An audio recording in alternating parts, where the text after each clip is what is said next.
And in a few seconds, we should see this come on Facebook. And I'll know when I get my go live button on Facebook. And as soon as I see that, And once I got you it, got a microphone hooked up to you. Oh my that's it. God! Yeah. You got a No, whole we're little. Dwayne, let me tell you something. It's taken me a year, but I'm starting to get there. This is Red Blue Talk. This is my like internet thing where I talk about how politics and government impact people's lives. I'm Charlie Stern. I have a guest with me tonight. If you've been watching, Dwayne Brown is a colleague of mine, a friend from Mount Vernon, New York, owner of a event planning business, does all kinds of great stuff. We could talk about it a little bit. And but basically, I asked Dwayne to come on tonight and talk about some very topical things because Dwayne, like me, likes to read the newspaper, likes to interpret what's going on in the news. How you doing tonight, Dwayne? So it's a pleasure to be with you. Thank you, man. We here. It's a Wednesday night. We here. Yeah, another Wednesday evening on Red Blue Talk. So, Dwayne, I'm hoping that you, at some point you took a look at what was going on with Roy Moore and all these things going on in Alabama. Yeah, big topic. I follow up on it, and I've been kind of busy this week doing my little event thing, but. You know what's going on. I read the papers. My phone is a buzz, so you see what's going on. Yeah. It's it's a different world we live in right now. You know what I mean?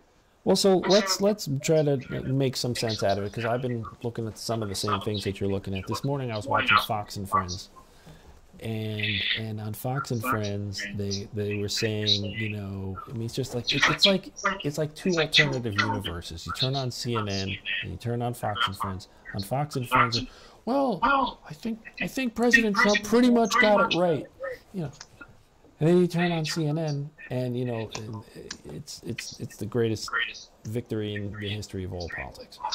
And it is a significant day. It's not nothing. I think what happened is obviously a win is a win, and Alabama has a Democratic senator for the first time in 25 years. That is certainly a big deal. For the first time in 25 years? First Democratic senator in 25 years. That is a big deal. Which is like unbelievable. The circumstances under which it happened are extraordinary. Right? Roy Moore, and I don't think anybody watching needs me to explain what was wrong with that guy. The allegations of pedophilia, allegations of inappropriate relationships with underage women. I mean, it just goes on and on and on. His wife, did you see the thing with his wife on TV where she started talking about her lawyer? No, I didn't see it. She actually came on TV. I didn't see it. So Roy Moore's wife came on TV a couple days ago to try to refute the allegations that Roy Moore is a racist, that he's anti-Semitic, and show her central argument for why those things were not true was that they have friends who are black, and their attorney is a Jew. I'm without words. I don't even know. I don't know how they could get and talk like that in 2017. But there they are. So, but nevertheless, they lost. And so, what I'm interested in dissecting is who are the real winners and who are the real losers. I'm just giving you my Charlie's 2 seconds on what I think happened. Clearly, Alabama's a big winner. African American people came out and voted in significant numbers, and there's a power story wrapped up in that. That's one. I think the Republican Party was a big winner. Mm-hmm. So even though the seat went to a Democrat, the Republican Party would have had a major problem on their hands if Roy Moore had been elected. Because it would have been an albatross around the Republican Party that would have carried right through into the midterm 2018 elections. Without Roy Moore, they don't have to have Roy Moore's face on television every day. There isn't going to be a 24-hour discussion of how to get him unseated from the U.S. Senate. But they didn't do anything to stop him from running, though. So they took a gamble, right? They took a gamble. Well, so what the pundits are all saying is that everybody told President Trump, stay away from him. He's toxic. Don't back him. Trump backed him anyway, and now he lost. So I really think the big loser yesterday was President Donald Trump. So Democrats won. Right. Republicans won, Right. Trump lost. Correct. That's my score. That's my scorecard. Because Trump is neither a Democrat or a Republican. Well, He's just Trump. He's Trump. That's right, which is a party unto itself at this point, and not a particularly popular one. That is, I think, that's my view. I mean, that makes sense. That makes sense. So that's what's going on with that. What else is happening in your life, Dwayne? But I mean, a little bit of I have 3 daughters, so you know what I mean, and obviously, I run a company. I've had powerful positions, somewhat people. So you you know, as a man, you have to realize, one, the power. Growing up now is different than when those men had power. You know, the laws is different. What's acceptable is totally different. So self-control, it's a big thing. It's a big thing, and it's not something that we talked about or like. If you never had to have self-control, how do you pass it down if you never had it? You know what I mean? So in the workforce, all these guys getting under siege. You know, as a man of a daughter, I can understand that. I wouldn't want my daughters to be put in any situations that's like unjust to them. But also, I have a little son, so I'm like, man, I hope he don't. One bad move can just title him as a horrible person. You know what I mean? That is scary, right? Scary right now. You know what I mean? It's you know, I had to check myself. Like, yo, did I ever, you know? You just think, did you ever do anything, or you know what I mean? Like, yeah. Well, but here's the thing. You know what I think, and I've heard other people express that same concern and that fear, that paralyzing kind of feeling. And here's what I think. I think that the people who are in trouble aren't in a little trouble; they're in huge trouble. And they did things that were obviously inappropriate, like way over. But when they did it, it wasn't way over. See, it's way over. When was it not way over the top? I mean, I'm sure it was way over. Not, hang on. It was way over to the people anybody who has, you know, another person has inflict willpower against. That's wrong, or any like that's never over the top to them. Right. And it is what it is. So it's just it's crazy, man. It's crazy. Crazy time. Dwayne, Roy Moore was 35 years old, and he was the district attorney going out with a kid in high school. Yeah. Now, so I'm pretty sure that, you know, if that situation happened any time when we were in high school, we would have recognized that was insane, completely inappropriate. But where was this girl? Father, brother, uncle? I don't know. You know, I don't know. I don't want to blame it on Alabama. Yeah, I don't want to mischaracterize the entire South, but it's just. I mean, obviously, he probably had power that they felt they didn't want to. You know, when someone can send police and people to investigate your lives, that kind of would back you off on a lot. You know what I'm saying? So I'm sure he had a lot of power that. Right. Well, back in those days, a lot of power. Well, let me switch gears here. So there was a. I don't know if it was an op-ed because I read it online, but there was a piece in today's New York Times by an actress. You do know Salma Hayek? Salma, yes, Salma. She's a Mexican woman and very famous actress. I'm not really a huge follower, but I guess she won an Oscar or two along the way. Yeah, I know Salma. Okay, so she made a movie about some very famous person in Mexican history, and the movie was produced by Harvey Weinstein's company, Miramax. She proceeds to explain in the New York Times what her life with Harvey Weinstein was over a period of like years. Oh my God. Oh my God. It's hard to believe they could print it in the New York Times. It was rough. So what I'm saying is, you know, men don't have to have a pedestrian fear, because if you were doing something like that, you'd know.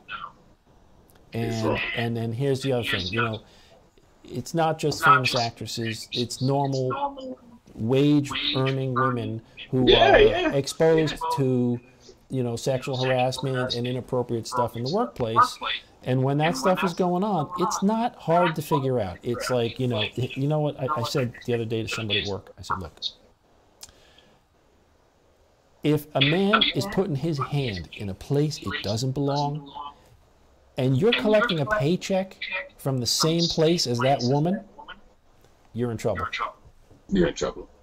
You're in trouble. You're in trouble. You're in trouble. And even if you're not collecting the check from that same place, you're in trouble. Well, You're in trouble a different set of nowadays. issues, right? I mean, if it's consensual, if it's happening in a date situation, but your point is certainly well taken. I'm glad I don't work. You work very hard. As a matter of I fact, work hard, to but I'm kind of bring it back to what you do, I should kind of explain for anybody interested.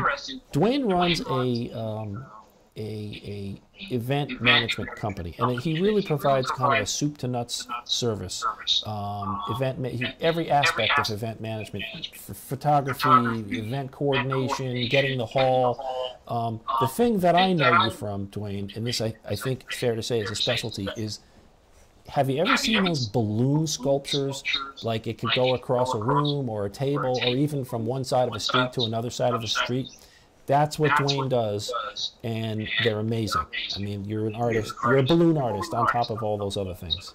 Yeah, well, it's all wrapped up in the same thing. I happen to celebrate 20 years this December since I started my company, Wow. D&K Events. So it's a labor of love. It's a growth. It's grown me as a man. It grown me as a father. I used to think being an entrepreneur was about making money, but as I get older, being an entrepreneur is providing for other people. You know what I mean? Like,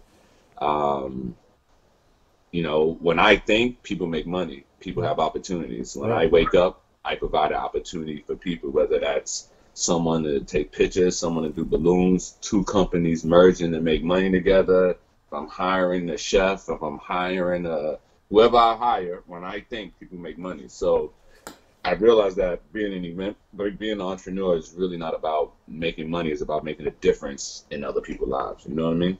So that's growth. So I spent 20 years doing events. And over those 20 years, I've learned how to do everything within an event. I feel for a bride to get married and have to talk to 20 different people is unjust. I'd rather her talk to me and I talk to 20 other people. The day goes fast. Right. There's so many emotions. And, I believe if I have a company where she comes in and everything's at her, everything. So I built an office where everything is there. I'm sitting in it now. So our photography department's on one side, our floor department's on the other side, our lawyers in one room. So everything is in one area, and she just goes from room to room and put it all together, and we manage it. But it's 20 years of making this happen. Right. So you have a bunch of people depending on you. You have a good team, and it's really a coordinated effort, I guess. Yeah, it's a coordinated effort. It's humbled me. I love business, and event planning is I don't have room forever. There's no makeup date. You know what I'm saying? Oh, sure. I can't. Yeah, it's high stakes every day. Things have to happen on a mark. Dwayne, just say the name of the company again so people can get It's in touch called with you. D&K Events. The letter D, the letter N, the letter K, and people ask what that stands for. I have Dwayne and Kids, so it's Dwayne and Kids. Okay, Dwayne and Kids, DNK. So, and just because this kind of does get around, this is mainly in Westchester County and Rockland County? No, I mean, I've been to Jamaica. I'm wherever a client is willing to pay me, I'm going. Very nice. Like, there's no, you want to go to the moon and you got it, I'm with you. I'm strapped up. We got it. So let me switch over. Let me switch over to another business topic because you mentioned the word entrepreneurship, and a lot of people are now becoming involved in a very speculative investment called Bitcoin. Have you taken a look at that? Yeah. Huh? Do you know about Bitcoin? I'm one of my partners is managing it.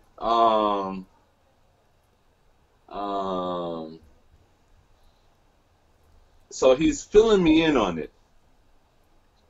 but I don't know too much on it. I'm learning it piece by piece. How you feel about it? Well, I think we're all learning about Bitcoin, and the reason why we don't know more about Bitcoin is because it's a highly speculative investment vehicle at this point. It's increased in value 15 times in 2017, so it's like taking off like a rocket, which is why you're hearing so much about it. Let me just see if I can. Let me just see. If So you're how you feel about it? I feel that it makes sense in the following way. So there's two worlds of Bitcoin. There's Bitcoin investing, okay, which is an incredibly speculative thing to do. I mean, like, don't go near it unless you have money you can afford to lose. To lose. Because it is TNT, extremely volatile and dangerous. That's one aspect. The other aspect of it is using Bitcoin as a means of payment. And the reason we don't know much about that, Dwayne, is it's not particularly useful in the United States of America because we have a stable currency called the US dollar, which is backed by the full faith and credit of the United States government. It's the world's standard. It's the most dependent upon currency in the entire world. So we've got currency, we've got paper currency, we've got American Express, Visa, MasterCard, PayPal. We have more ways to pay for things than you can shake a stick at. And they're all extremely efficient. They're all extremely reliable. They're traceable. So there's very little need for another form of currency if you're living in the United States of America. Yeah. But if you're living in the rest of the world, and you're living in a country where the currency is not stable, where the banks are not stable, like if you live in a huge article in today's paper about Venezuela. Venezuela's got 2,000% per year inflation. The currency is garbage. It's hard to get a bank account, and if you get a bank account, the money becomes worth less on a daily basis. So if you live in a place like that, cryptocurrency looks good because it is a stable form of currency and it's better than what you got in the bank. So in other parts of the world, for example, if I lived in Venezuela and you lived in the United States and I wanted to send you some money, Bitcoin would be a very convenient way to do that, a very efficient way to do that. Oh, okay. But if I live in the United States and I want to buy, a new hat on Amazon.com, I got 50 other ways to do it. I don't need Bitcoin. So that's my summary. I gotta be more like I'm so trying to build my Bitcoin. I can't figure out another Bitcoin. You know what I mean? I'm so wrapped up in my world. But my guy, office investigating and then playing with it a little bit and see where it goes. So I'm into it, but I not personally. I have someone around me that's into it. Do you have a Bitcoin wallet?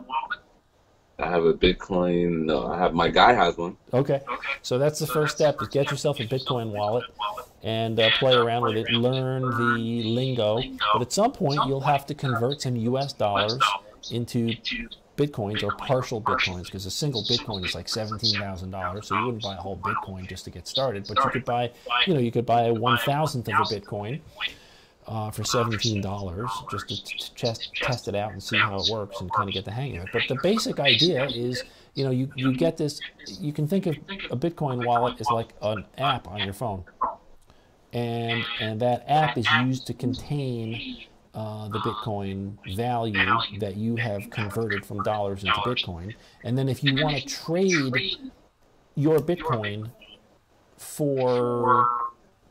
if you want to send it to another person in exchange for goods, or you just need to exchange money with another person, what you do is you get an address to send it to, very much like an email address, but it's a Bitcoin address, but it's an address that you can only use once for the purpose of conducting a specific transaction. And then the magic of this whole thing is there's this giant distributed ledger, there's this giant distributed database out on the internet that does all of the encryption and recalculation necessary to validate the transaction of one person sending Bitcoin to another person. That's basically how it works. So your little app on your phone is not just a bank account, it's the bank. Mm. You become the bank. Yeah, I'm interested. That's what's up. I'm in 2018. I'm gonna dip into a little bit. Now that maybe we should have a little course on it once a week. You know what I mean? See how it goes. You know who's involved in it very well? You should interview him. He's into it. Jamie Preston. I know. Jamie is all over it. Jamie is he's all over it. Yeah, I know. Yeah. Like a spider on a web. He's all we're gonna get Jamie. I'm gonna get Jamie on here. We're gonna get Jamie in here to talk about it a little bit. Yeah, definitely. I think Jamie is more on the investment side of things, and so we'll find out. He'll know the terminology better than I do. Oh boy, he's when I see him, he just look like a coin now. You know what I mean? Good for him. Good for him. He's into I hope it he makes big it. time. So listen, Dwayne, pleasure to talk to you tonight. Are there any other current topics that you need to get out on the table? Nah, I mean, you got me for a couple more minutes. You can let me know what's up. So we talked about Roy Moore. We talked about Bitcoin. Net neutrality. That's another thing on my mind. Do you know what that's all about? No, what is that? All right, I'll give you 2 seconds on net neutrality. I did a video about it a couple of weeks ago. Very important topic. And it's at this exact moment, I don't know where it stands, but basically here's the deal with net neutrality. Simple definition, because my kids asked me this tonight at dinner, Daddy, what is net neutrality? Net neutrality is a policy of the United States Federal Communications Commission that says if you're an internet service provider, you have to deliver all the packets at the same rate. Doesn't matter whether the person is running a Bitcoin transaction or a Skype call or browsing the internet or looking at Facebook. No matter what you're doing, they have to deliver the packets at the same rate to every customer from every customer. Period. End of story. Obama administration put that in place about 2 years ago. Now, it's very complicated from that point forward, because that's a simple definition, right? It just means, like, there are no special toll roads. Once you're on the internet, you're on the internet. The telecom companies, which own the ISPs and provide internet access for people like you and me, they want to eliminate net neutrality. And they want to be able to create separate lanes for different kinds of traffic. So they can have a fast lane for video traffic, and a fast lane for voice over IP talking on the internet traffic, and a fast lane for something else, and then a slow lane for everything else. It's a big problem. That's a big problem, because that means in the future what your cable bill is going to look like your internet access bill is going to look like your cable bill. So in other words, you want to talk on Facebook like we're talking right now? You have to pay for that. You got to pay $6.95 a month for the internet talk package. Or you want to, stream one of your events live? You got to buy the streaming package for $19.95 a month. Or you want... I mean, from a business standpoint, I get it, though, right? From a business standpoint, from a telecom internet service provider standpoint, sure, it looks really good, because they're going to get money from the content providers for carrying their traffic at a faster rate. They're going to get money from the consumers in order to receive data at a faster rate of certain types. But here's why it's a terrible thing. It's a terrible thing for free speech, because everybody that's not on one of those toll roads is going to be in the slow lane. And certain kinds of traffic won't be able to get through. Like the kind of conversation we're having right now will only be available if you pay the toll. Mm-hmm. And that sounds like a terrible thing. I think it has impact on free speech. It's very anti-consumer, because your ISP bill is going to go from $50 a month to $200 a month or some insane. It's already happening in Europe. There are European countries that eliminated their net neutrality, and they've got ISP bills that look like phone bills. Yeah, so I can get that. I mean, that's what it's about. Now, the reason why it's in the news is because the FCC, which controls this, has a 5-member board. And today, Wednesday, December 13th, I think, tomorrow, the 14th, they're supposed to take a vote. And everyone expects that they're going to eliminate net neutrality, because Donald Trump appointed this guy named Ajit Pai to become the chairman of the FCC, and he came from Verizon, So he's like their guy at the FCC. So they now have 3 votes. They're going to eliminate net neutrality. There's this other woman who's on the FCC board who said that the FCC is really not serving the public interest if they're eliminating net neutrality. It's a terrible situation, and it's going to forever change the way the internet works. So you think it's going to happen? I'm very confident. Yep, very confident. 5 years, or we got a couple of years, you think, or you think this is an immediate future? No, I think they're going to put it into effect almost right away. I think you're going to see your internet service provider bill increase fast in 2018. And here's another reason why there's no logical argument for taking away net neutrality, because 50% of the people in the United States live in a location where there's only one internet service provider that can provide 25 megabits per second or greater, which is what you really need in order to have multimedia and all the things that we love about the internet. So right now, the internet, everybody's got to pay to be on it. But it's a wild, woolly place. You can watch YouTube, you can watch Netflix, you can talk, you do whatever you want. You can have your own live stream TV show like I'm doing right now, if that's what you want to do, for the same price. Everybody gets the bits at the same rate. That's the basic setup of this thing. If they create toll roads, it's not going to be good. Not going to be good. Not going to be good. Well, I hope they don't, because I do a lot of internet stuff, and I wouldn't want to do that. You know what I mean? I can't afford what I'm paying right now, so hopefully we can keep it in and not let that happen for a while. Do you have more than one internet service provider available where you live? Internet service, yeah, I have 2. Okay. Yeah, I have 2 where I live. So here we've got Verizon, yeah, so we got Fios, Fios and Optimum. Optimum, correct. Yeah, and in Mount Vernon we got Fios and Spectrum. Half the United States, there's a single internet service provider. Yeah? Wow. 50%, 50. And so it's an oligarchy, and it's a very small number of companies, and they leverage the lobbyists very heavily to get what they want. And right now, with this Ajit Pai, it's a real problem because Trump put this guy in, and they're doing what the telecom companies want them to do. So we'll know more about that. I usually do a new video on Sundays, which I publish at around 5:30 on Sunday afternoons, and then on Wednesday evenings at 8:30 I do this live stream. I talk about how government and politics impact people's lives. We talked about a few of those things tonight. Everybody, listen, I got the subscribe thing up there in the corner of the screen. Yeah, it would mean a lot to me. There, yep. Subscribe. I'm very close to having 100 subscribers on YouTube. So if you're watching this on YouTube, hit the subscribe button, press that bell, and that way you'll get notification when I do new live streams. So, Dwayne Brown, DNK Productions, thank you so much for being on my program. Yeah, follow me at DNK Events, or you can follow Dwayne Brown 27 at Instagram. I don't have the other stuff. I still try to keep my life somewhat private. When you open that world, it's crazy. So I stick to Instagram for now. I'm working on the other social sites as I keep pushing it going. I have my crew around me, but you have an event coming up, 2018. Hit me up. Everybody out there, have a great night. Happy holidays, all my peoples in the world. Peace and love, and I wish everybody nothing but the best in this upcoming year. Hey, thank you, Dwayne. Good night. Yo, my pleasure. Have a good night. All right, be well. Good night, everybody.